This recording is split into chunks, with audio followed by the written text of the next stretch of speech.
at about 10:15 a.m. Tuesday morning in Turkey. And because of that, I want to ask a few questions related to Turkey.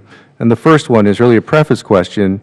How effective do you believe, or have you seen, that Turkey has been to stem the unwanted flow of fighters and goods into and out of their country?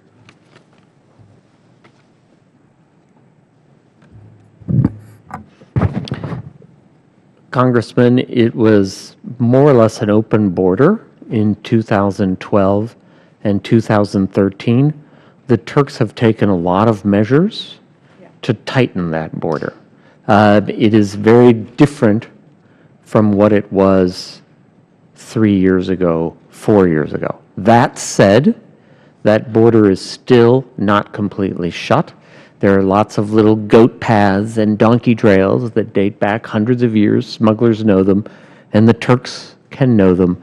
But it is a manpower-intensive operation, and the Turks need to assign enough manpower to do it. Secondly, Turkey decided to seal, recently they decided to seal its border, create a buffer zone in northern Syria, and allow U.S. aircraft to use the Incirlink air base for bombing missions in Iraq and Syria. What additional role do you foresee Turkey having in the fight against ISIL?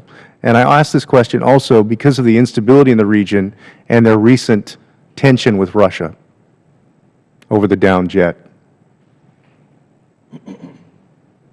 Well, you mentioned the major contributions. Again, Turkish policy is really primarily puts the defeat of Assad ahead, or sees them intertwined, certainly in a major way, and it's one area where we've had some disagreement. Congressman, I think two things the Turks can do. Number one, as I said, they can put more manpower down on that border and shut the last smuggling trails. The second thing that they can do is increase their assistance to Syrian rebel groups that are themselves fighting the Islamic State right now. For example, north of Aleppo, where there's quite a dogfight going on between the Islamic State on one side and moderate Syrian rebel forces called the Mareya Front on the other side. The Americans could actually help the Turks in that effort by directing some of our airstrikes against the Islamic State in coordination with those Syrian rebels that the Turks are trying to help. And then let me ask you, I know there's been a lot of discussion about how we stop ISIS and other terrorist groups from recruiting folks, whether it's in the region or in Europe or in the United States. And I think everybody here would agree that terrorism has essentially become a franchise in the Middle East and North Africa and growing in other places in the world. And so, Mr. Morell, you mentioned that I think you mentioned that there were about 900 cases the FBI is investigating of folks who have been recruited towards terrorism by ISIS. Essentially, have you seen a difference in what Europe is doing to address that problem and what the United States is doing, or the difference between the United States and any other region of the world with respect to the Internet specifically?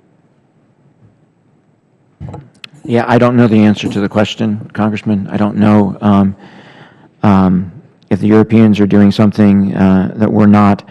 I do know the problem is bigger in Europe than it is here. The radicalization problem is much worse. Muslim communities in Europe are simply not as well integrated into European society. Muslims in America are much better integrated. The Internet is a huge problem. But the bigger problem than the vehicle for the message is the resonance of the message. And it's a very powerful message. It's a very powerful message that the West, led by the United States, is trying to destroy our religion, and we need you to fight for us. We need you to fight for your religion. And we don't have a lot of credibility, we or the West European governments don't have a lot of credibility in pushing back against that message because we don't have any credibility because we're not Muslim. So there's others who have to get the right counter narrative. So it's more the message than it is the vehicle for it.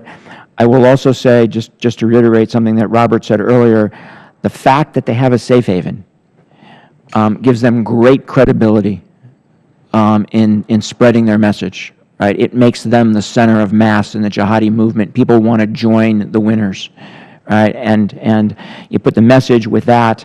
That's where the power comes from. Thank you. Mr. Byrne.